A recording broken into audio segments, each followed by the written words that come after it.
జై శ్రీమన్నారాయణ. సర్వసాధారణంగా అన్ని వర్గాల వారికి ఒక శుభ సూచిక సందేశాన్ని చెప్తూ ఉన్నాను. 60 సంవత్సరాల వయస్సు దాటిన తర్వాత వాళ్ళు సంపాదన పరంగా ఎటువంటి ఆలోచన, ఎటువంటి పని, శ్రమ విధానాన్ని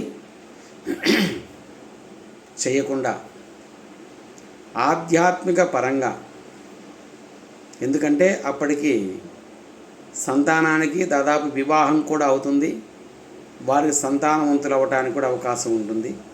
కనుక మన కడుపున పుట్టిన సంతానానికి మనం ఎప్పుడు వివాహాదులు చేశామో సగం బాధ్యత మనకు తగ్గించుకోవాలి. ఆ తరువాయి 60 సంవత్సరాల వయస్సు దాటిన తర్వాత ఆరోగ్యరీత్యా, మేధాశక్తి పరంగా, మనకు జ్ఞాపక శక్తి పరంగా కూడా మనకు మార్పు వస్తుంది. ఈ మార్పును మనం దృష్టిలో పెట్టుకొని మనము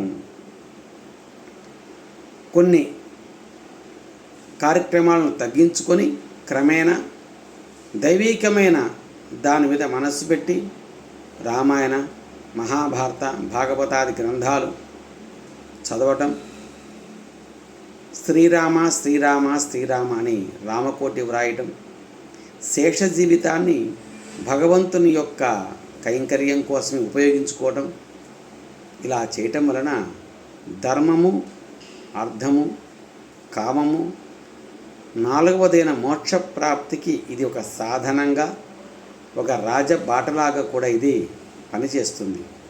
కనుక ఆశగా జీవించడం ప్రతి ప్రాణి లక్షణం.